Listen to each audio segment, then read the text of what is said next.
Interesting one. Business Insider, the golden age of working for Instacart, Doordash, and other delivery apps is over, workers say.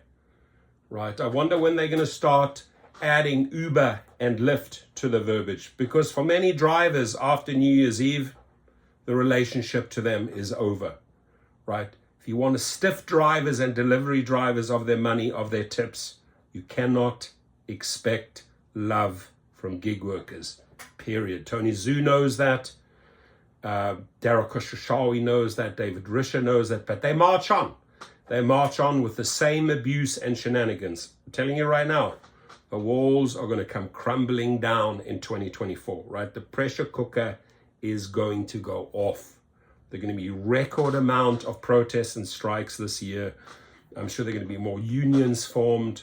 There are going to be associations formed. We're going to bring the pressure this year, no doubt about it, especially this channel. So delivering groceries and takeout as a gig worker was, past tense, a lucrative job early in the pandemic. But in 2023, the job got more competitive and paid less fees.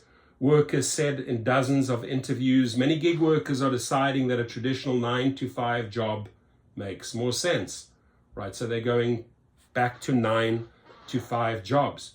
And if DoorDash, if Uber Eats and these companies see that trend, like why do you can introduce so many different business techniques to bring these people back. But you do the exact opposite. You get even more greedy. Your take rate becomes even higher. Right? So if I'm a CEO and I say, oh, let me analyze, why are my people leaving? Okay, bring me the information, right? Let's do some research. Oh, they've had enough. The biggest complaint out there is pay. Okay, we need to do something. No, they do the opposite. They take more. So you cannot expect a turnaround as a food delivery company when you keep on marching and when you keep on drumming this beat, right? Not going to work. In 2020, at the height of the pandemic, Juan started delivering groceries through Instacart and takeout orders via Uber Eats in Southern California. The money was good enough that he didn't need another job. 3 years later, Juan is still a full-time gig delivery worker, but he's running out of options to stay that way. These days, Juan said he gets fewer offers through the apps. Those that do pop up on his screen are gone in a second or two if he's not quick. A change he attributes to more people in his area getting into delivery work. He's also tried to sign up for the apps, including Amazon Flex, Grubhub, and Doordash, but hasn't gotten off wait lists for them. Right now, they're not taking more drivers. Interesting. 2020 and 2021 were excellent, but things started to go downhill in 22 and 23. Spokespeople for Amazon, DoorDash, and Grubhub confirmed to Business Insider that they put prospective delivery workers on wait lists in certain markets based on demand for deliveries, right? And when you're going out there and you have so many people signing up, when you have people signing up and actually illegally renting out or leasing out their accounts, right? There will be a lot of people lining up and a lot of illegal people lining up to do this job. And it fucks up the entire market. But, do they care? No, they don't care.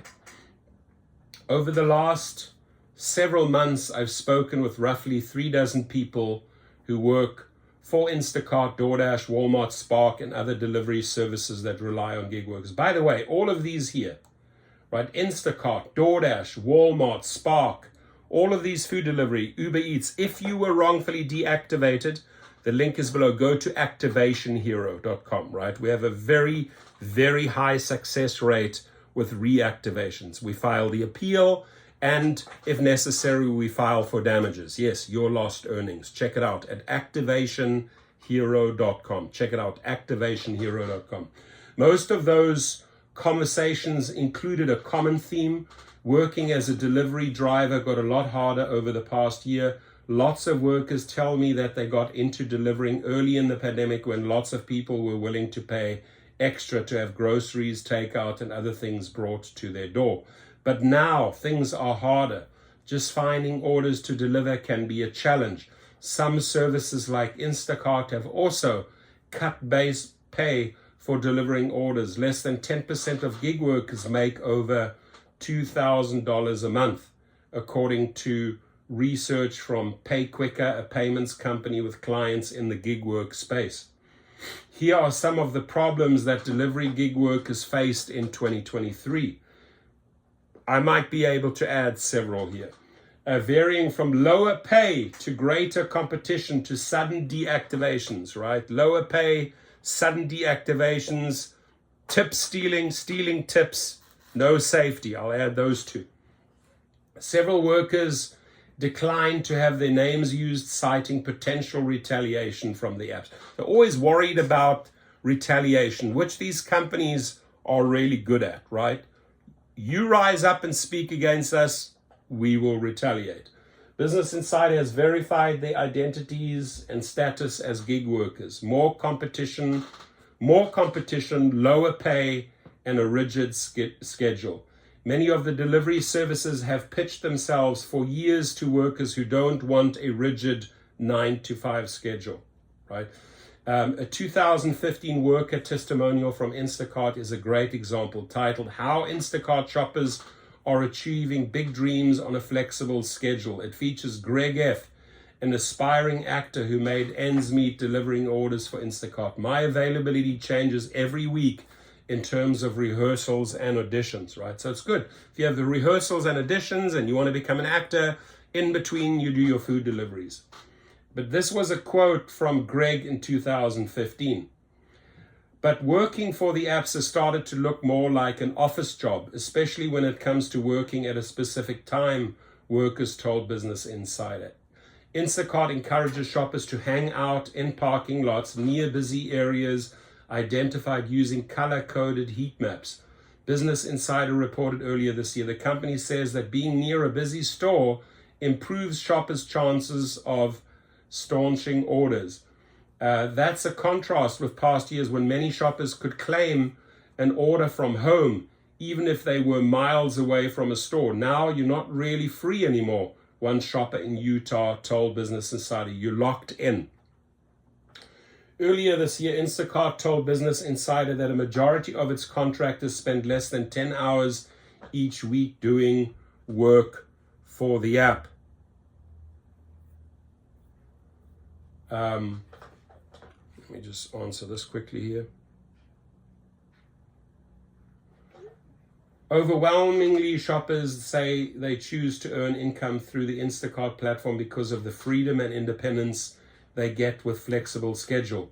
One driver for Doordash in California said he doesn't mind waiting in parking lots, but he says doing other things on his phone to pass the time, like watching YouTube videos. Hello, we're making YouTube videos here.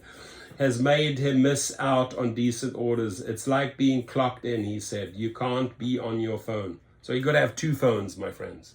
You have to have two phones, right? One for your ping going off, one if you want to watch entertainment. Contractors for Walmart's Spark delivery service also have to show up in store parking lots once an hour in order to claim orders. Once they pull into a spot, they open the Spark app, buy the appointed time, which varies by store, and then claim an order or batch of orders they want to deliver. A Walmart associate is then supposed to whisk the order out of the store and into the car. In practice, though, stores are so overwhelmed that they face delays of an hour or more filling Spark orders. Well, guess what? That affects your bottom line. Most Spark orders are filled on this hourly drop schedule. One worker in Texas said, I can literally pull up, let's say 12:39, and I'm 1 minute too late. The driver said, I do not get anything. A Walmart spokesperson told Inside in October that orders make it out to drivers in 10 minutes or less. We are focused on giving drivers an efficient pickup experience and maximizing their earning opportunities, so we consider the time it takes to dispense orders when determining earnings for each trip.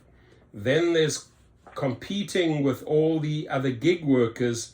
Instacart's gig work force has swelled to 600,000. Walmart estimated that hundreds of thousands of people have made deliveries for Spark, yet demand for the delivery of many items, especially groceries, has tapered off since the early pandemic. That translates to lower earnings for many workers. People cannot live off $30, so they have to find something else, the Spark driver said. Delivery app workers have realized that pay isn't reliable. This is not something you can calculate and say, okay, I'm going to make X each week. It varies, it differs, it can go up, it can go down. There's no consistency here, right? For lots of gig workers, delivering groceries, takeout, and other stuff just isn't paying the bills like it used to. Alexia Hudson spent 2 years delivering orders for Instacart in the area around Charlotte, North Carolina. Then in July, 2 months before its IPO, Instacart cut its minimum payment per group of orders from $7 to $4. Hudson told Business Insider at the time that the pay cut meant the job didn't make sense, right? Doesn't make sense. And that's why you cherry pick. If that trip doesn't make sense for you, if that food delivery, pass, right? Got to know your worth. Know your worth. I am worth a certain amount. If you do not pay me that amount, I do not work for you, period. You're an independent contractor, right? Don't let that punish you. Since then, she has started a full-time job and has stopped delivering for Instacart. Of course, if they go from 7 to 4, fuck you, I'm not working for you anymore. With these updates, we expect average pay to stay the same for shoppers across the platform.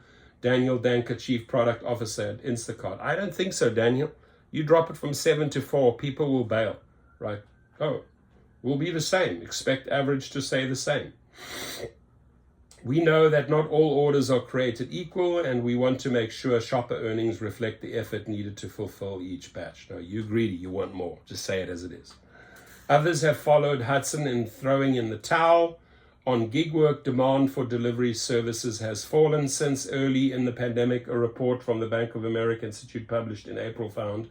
At the same time, wages for most full-time jobs have risen, leading many who relied on gig work for the income to apply for 9-to-5 work, according to the report. An old-fashioned job might also come with more security than working for gig apps. Some independent contractors have learned the hard way that you cannot be booted from an app for an honest mistake at Walmart self-checkout. Many gig workers told Business Insider in October that once deactivated, they have little, if any, opportunity to appeal the decision and get reinstated. And that is incorrect. That's what the company tells you, especially if you've been deactivated by Spark. We have a great success rate at Activation Hero, right?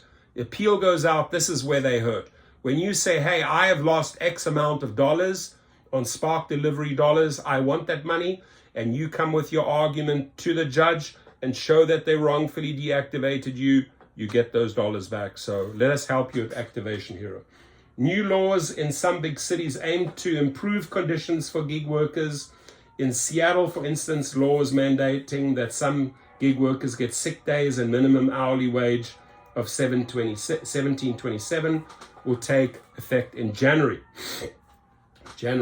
Other city ordinance which requires gig apps to provide 14 days of notice to workers they intend to deactivate takes effect in 2025.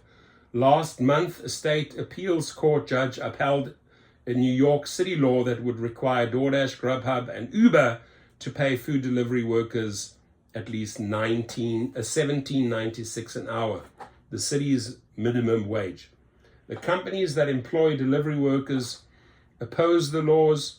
Target-owned delivery service Shipt has even said that it will suspend operations in Seattle next month, days before that city's law takes. So they want to pull out. Don't like those conditions, pull out of Seattle. That's okay. Guess what? Your customers hurt, right? You don't try to be funny. Shipt, your customers hurt. You could ruin all your customers right there. Has a ripple effect, right?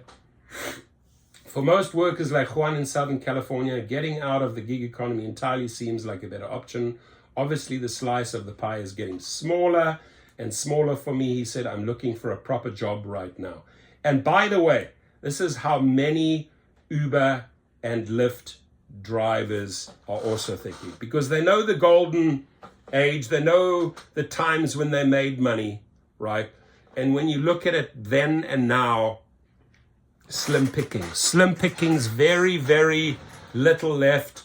A lot of dumpster diving. It's not even cherry picking anymore. It's dumpster diving. Can I find something in the dumpster that makes sense, that'll pay me, right?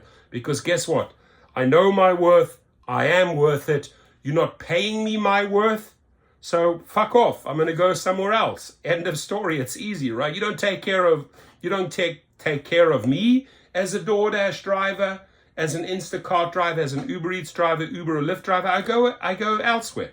Not going to put people are not going to put up with the abuse in 2024. They're figuring out their worth. They're figuring out that a car costs a lot, insurance-wise, payments-wise, maintenance-wise, and whatever these companies are paying them does not make sense anymore. Your comments, please. Thank you.